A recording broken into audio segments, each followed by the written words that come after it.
Welcome to this episode of The Build Up, presented by the Florida Home Builders Association, serving up fresh perspectives on politics, building, and beyond. Welcome to another episode of The Build Up. I'm your host, Ryan Benson, with A. Vernon Allen Builder in Sanibel and Naples. And with me, I'm John Riddle with Turning Leaf Custom Homes, based right here in Sanford.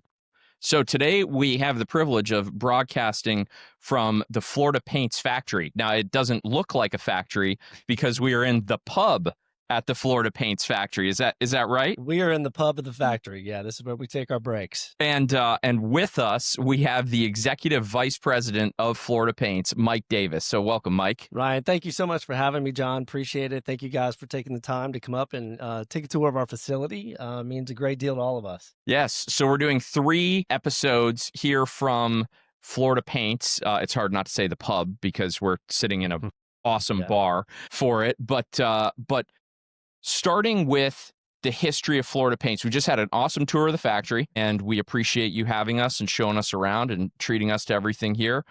Tell us about how the company started. Perfect. So Florida Paints is owned by Rick and Don Struby. They're second-generation paint makers. Their father and uncle actually founded Colorwell Paint Company back in 1960, and so built that company to be a pretty sizable enterprise. I think at the time they sold that company in 2006, it was doing over $100 million in revenues. We had over 400 employees in the company at that particular time. And we're the largest privately owned paint company, in the southeastern U.S. at that particular time. So fast forward, after selling the company, Rick and Don had a 5-year non-compete. I think they thought they would be doing a lot of golfing and fishing, but instead they were doing a lot of vacuuming and ironing. And so that got them excited about getting back into the business. And so they launched Florida Paints in 2011. At that particular time, I was actually running the Colorwell brand to the company that they had sold it to, and offered me an opportunity to come over as an equity partner in 2013. And so, we've been blessed to grow rapidly just through relationships that we've had in the industry. And last 13 years have been a blur, but certainly we've been very blessed. That's awesome. So what's your background? You were with Color Wheel before with them and then came over here? That's correct. Like a lot of us in the paint industry, I started my career 30 years ago, right out of college, went into the paint business. I don't think anybody ever goes to college, Ryan, thinking that, hey, I want to go sell paint, right? Like, who does that? But it's just, I guess, the paint industry, I've always found it's just one of those, industries where an average guy like me, I guess, can actually squeak out a living, right? So I worked with those guys. I worked with a national brand for about 5 years. I won't give them any publicity. They don't need it. And then my wife's parents were living in Florida at the time, and so that was kind of the catalyst that got me to Color Wheel. So I went to work for Color Wheel in 2000, worked for Rick and Don up until 2006. Eventually ran the brand for the company that had purchased Florida Color Wheel Paint at the time, and then came over and started this company as an equity partner with Rick and Don as Florida Paints, 2011. Cool. Where'd you move from down to Florida? From South Carolina. Okay. So, I was in the Carolinas, the Greenville-Spartanburg area. Nice. Well, you went to school there, right? I did, yes. I went to Clemson. Thank you, John. Oh, Went to Clemson University. Nice little plug for my football team there. Maybe that'll get us some NIL money. I don't know. They're going to hit you up pretty soon. Yeah, there you go. So, absolutely. Awesome. Well, tell us more about Florida Paints now. So we're here. We saw how you got here, your pathway to here. Like, what makes the mission here unique? Our mission is to paint a brighter day, to paint a brighter day for our patrons, to paint a brighter day for our employees, to paint a brighter day for our community, right? We say that all the time. That is our mission. We've been making paint in Orlando for over 60 years. This is our backyard. And so we've been part of this community for a long time. And, the community has given so much to us. We feel obligated to give back, and we want to give back. And so we get involved in so many, with so many great charities, homemade. We do a lot of stuff with Wounded Warriors. We do stuff with Homes for Hope, helping people afford, affordable housing. So we get involved with a lot of different organizations that really, help us to try to get involved with the community. Now, our mission, how we serve that mission, is by making the best paints for Southern climates. That's what we pride ourselves on. We have a lot of challenges here in Florida: salt air and coastal environments, extreme temperatures, high humidity. So we have a lot of challenges here. So just making paint in Florida, we make it all right here. Being able to control the quality of our product, develop, innovate very, very quickly. and connect with our customers in a personal way is really important to us. Well, now I know you get involved with the charities, and that's Mhm. fantastic. But what our listeners really care about is you're a Yes, longtime sponsor and exhibitor at SCBC, correct? we are. Yes, Yeah, sir. so that's very important to us. And I know locally here, you're a corporate partner of the Greater Orlando Builders Association. But We are. how many other HBAs across the state do you think you're involved in now? Wow, John, great question. Really, too many for me to even name off. Pretty much in every area of the state. I know that we're participating, at a pretty high level with the home building associations. I know that we belong to CBIA, Ryan, which I know is near and dear to your heart. But we're involved with the Lead BIA. We do lot of stuff with the Treasure Coast BIA. Obviously, GOBA, which we're super, super fond of, John. We do a lot of stuff up in the Panhandle, with that chapter. Jacksonville, NEFBA, we're involved with the Northeast Florida Builders Association, and others. I just, Yeah. my mic timers is catching up to me. How from this factory? So this was an old citrus production facility that It you was. converted into the paint factory. It was. Yeah, Yes, sir. it's Yeah. pretty cool. Yeah, it's pretty neat. I think Winter Garden, I think back in the early 90s was the second largest exporter of citrus in the world. And so this is where they would pack all their produce and all their citrus and ship it all around the world. So Now we're making paint here. How many gallons move through here? How many gallons do you produce here? right now this year we're on pace to do about 3 million gallons. Wow. So Okay. We Strong. just walked the factory, and I know today is your kind of down day there, which I'm is. glad for because it wasn't loud at all in there. Right. But impressive. We were looking at your board and the 12,000-gallon tanks that you guys have here, and the production that comes out of there. And tell us a little bit about that, your kind of quality control, and how you guys really oversee the paint that's manufactured Yeah. here. As far as quality control, that's something that we take a lot of pride in.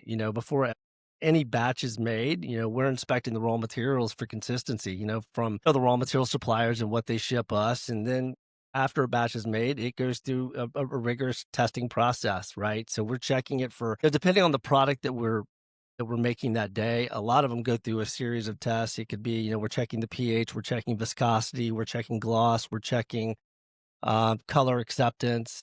So there's a lot of different tests that we're running. We're checking batch to batch color consistency. You guys saw that in the lab today.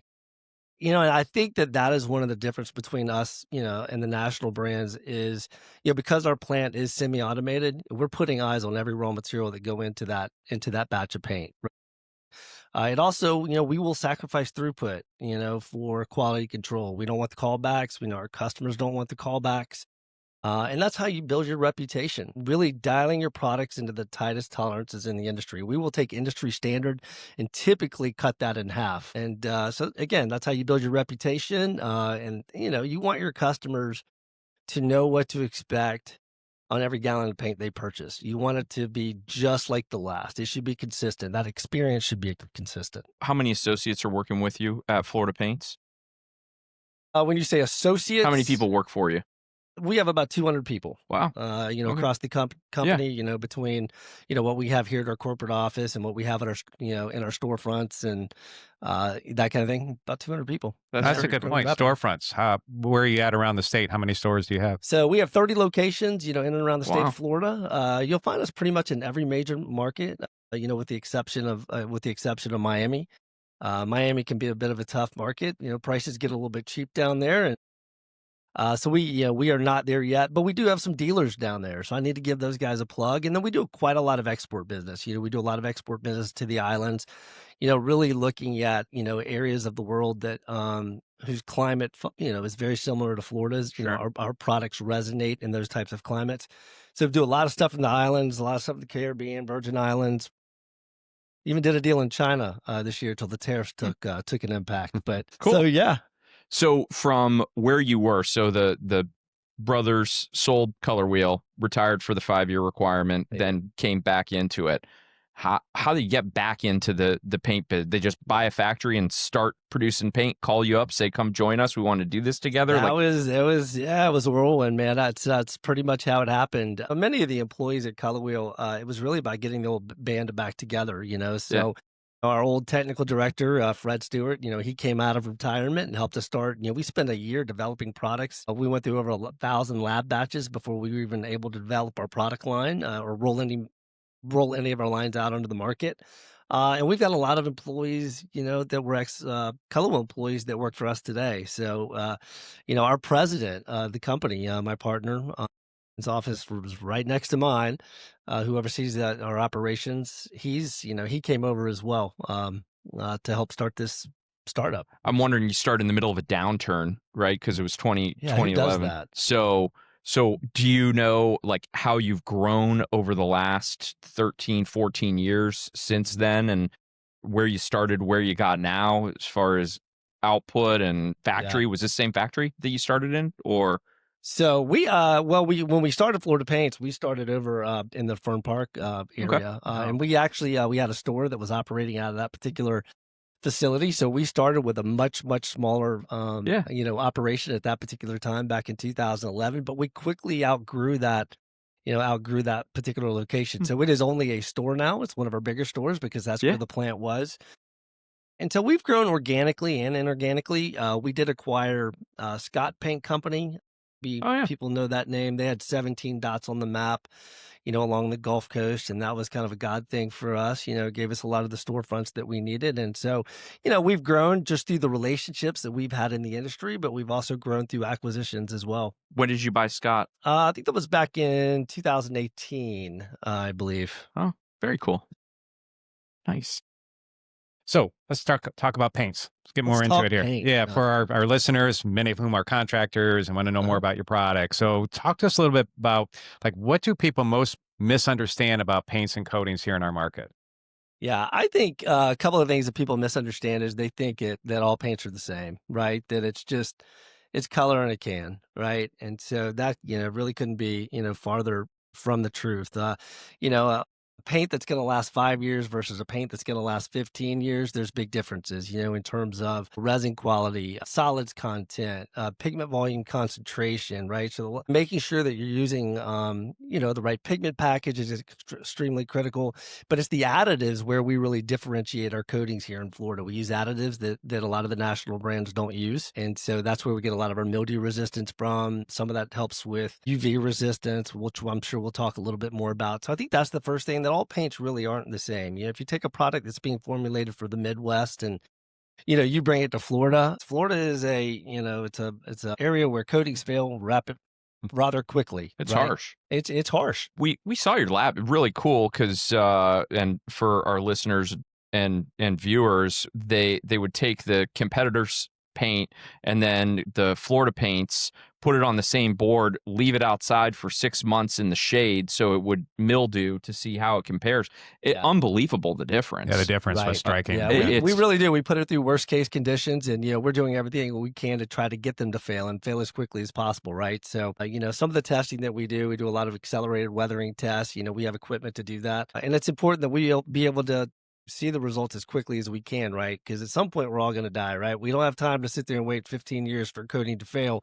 We need the equipment to be able to make those types of things happen. But we do, to your point, put it through a lot of real world testing, right? Yeah. Which is important. So, but I think and then the second thing I think really that a lot of people don't understand about paint is that they think it's just to be aesthetically pleasing, right? And paint is really the first line of defense against the elements, right? It is so critical that you use a high quality paint as part of your weatherproofing. I see homeowners in their driveway washing their car every Sunday, but the $500,000 investment that's sitting behind them, kind of gets overlooked at times. And so making sure they got a high quality paint, making sure the cracks are sealed up, all of those things are really, really critical. So those are the things that I think people misunderstand. Sorry.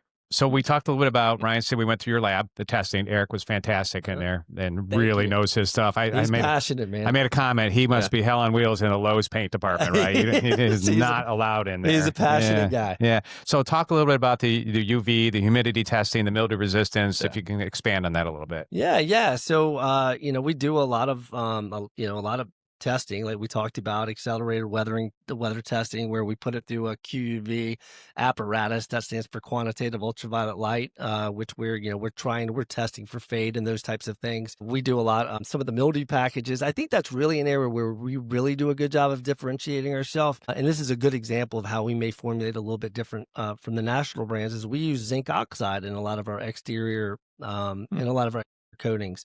National manufacturers don't like using zinc oxide because it has a tendency to harden in the can over time if you're not turning your inventory enough, which works great as a bone anchor. I know you live on the water down Yeah. there in Naples, Ryan, so maybe you could use one of those. But we turn our inventory so quickly that the advantages that you do get from a zinc oxide package, it really is incredible. You guys saw some of the panels that we showed you, showing the mildew resistance that we do get from that zinc oxide package. Yeah, I didn't realize until I was educated by the people in the QC lab that turn time really matters. So It the does. huge national brands are they want shelf life for their product, but you Correct. guys are able to turn it so fast, get it on applied, and that's when that's where you can have product like that in there. Otherwise, it's gonna go bad. Yeah, that's correct. That's very Absolutely. cool. I mean, we So, saw some paint runs that were 100 gallons only, right? Yeah. Am I right on that? Yeah, we had yeah. 12,000 gallons and a 100-gallon run, Right. right? Yep. Yeah. I think that's one of the things we really, an area where we excel, our ability at speed to market, the ability to make specials, the ability to, respond to our customers. I use this analogy all the time. I love Italian food. It's my favorite. But Remember that. That's going to be asked you'll later. remember Yeah, that. You're gonna take me to lunch at some Italian. I'll take you to lunch. I owe you lunch, John. But it's there's Olive Garden, right? And Olive Garden, you know what you're gonna get. It's consistent. You know what that experience is gonna be. But if you want a really good Italian dinner, right, you're gonna go to that Mamma Mia's on the corner, right, where that bread is made from scratch and that sauce has been simmering and made with love overnight. And they'll sell you something off the menu, right? So I will sell you something off the menu here, that's guys. perfect. So talk about also, so not only you guys do QC testing, but I think I understand you do contractor training, right? So you have paint professionals that you talk to and help educate them about proper application of the product? We actually do a lot of that, not just contractors, but we work with architects and Oh, designers, and we do. We're certified to teach continuing education classes, to architects where they get their CE units and that kind of thing. And so we do a lot of that. We do a lot of that here, but yeah, we love doing training for contractors. We have a lot of contractors that are in painting, and I think I used this example before, but don't understand how to apply floor coatings. A lot more liability in floors. You're dealing with some different challenges. You're dealing with hydrostatic pressure with water coming up through the floors and that kind of thing.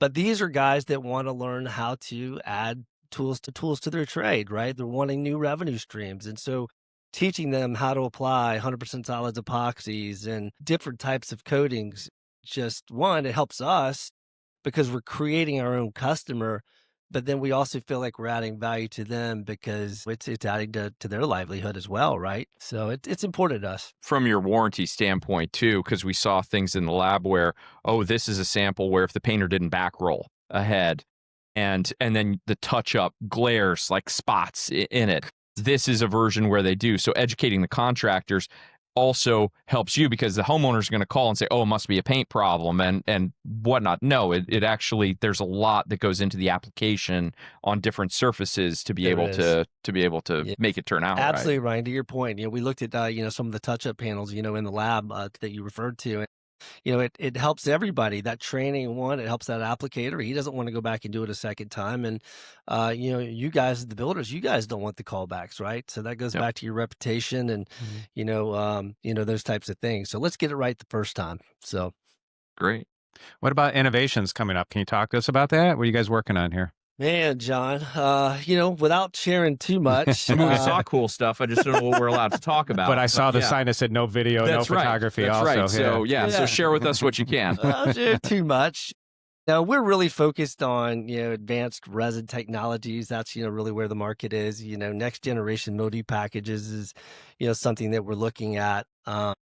We're focused on refining our tint system to be more environmentally conscious without sacrificing quality. But man, the technologies that are coming on the market.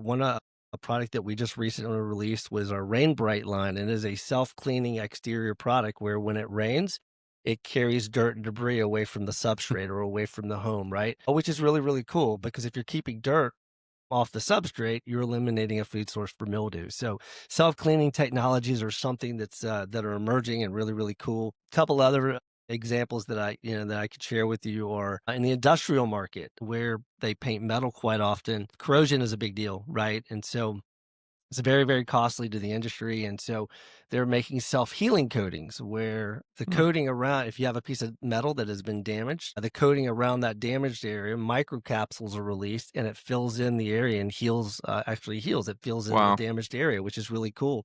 Yeah. Another kind of cutting edge that's kind of hitting the market are air purifying products. It's big in the healthcare space where you have titanium dioxide. It has photocatalytic properties, so it purifies the air.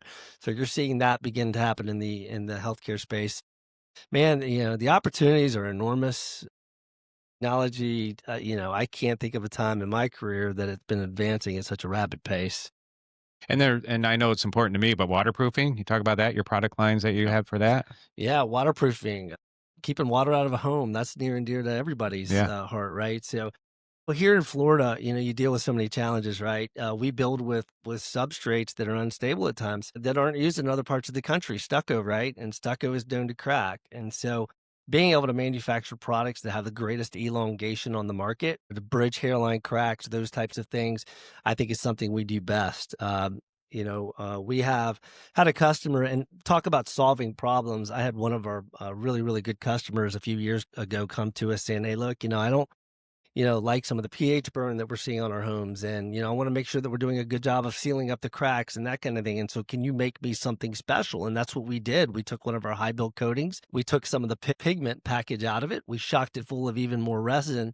And so what that did was it created a product that had over 400% elongation, tremendous alkali resistance. And then the painters also had, because we pulled some of that pigment out of the formulation, they had to put it on at the right millage to get a fully opaque color, Yeah. Hmm. right? So we solved the problem that way. But yeah, So so just builders and applicators do influence you guys, right? So comments come back to get right to the right person here, and then you move forward, correct? absolutely, we listen to the builder community. And we work with many large national, regional, and custom builders.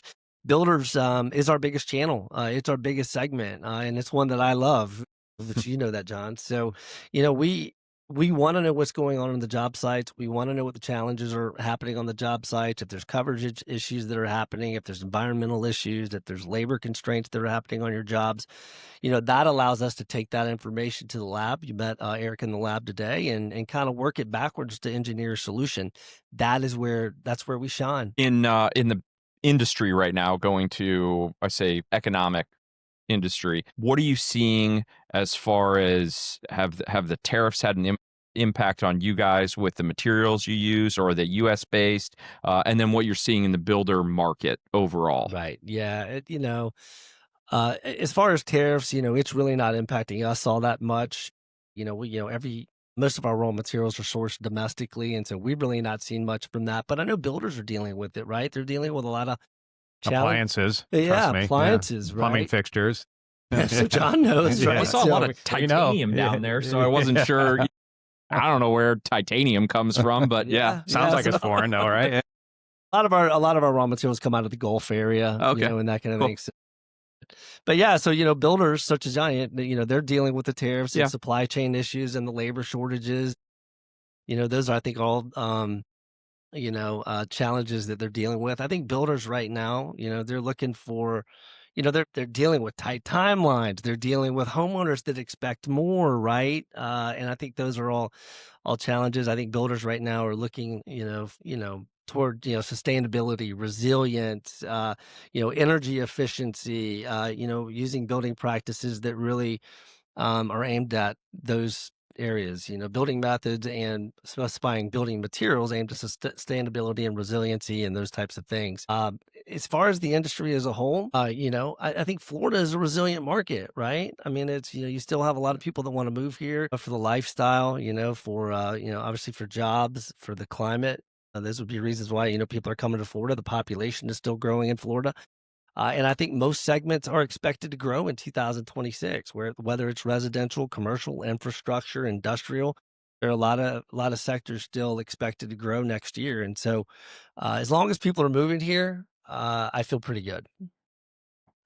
Well, anything else you want us to know about paint before we go to the closing and everything you're doing at Florida Paints?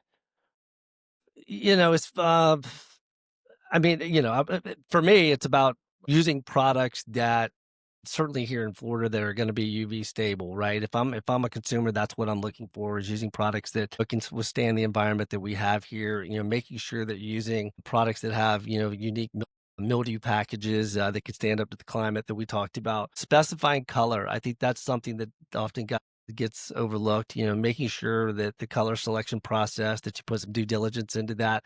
Using colors that are No red. No red. no red, Yeah, no no red blues, about no that. greens. No Let's- red. Let's stay with the earth tones. Yes. But because because colors that are very high in organic those are going to Yeah. be more UV stable, and that kind of thing.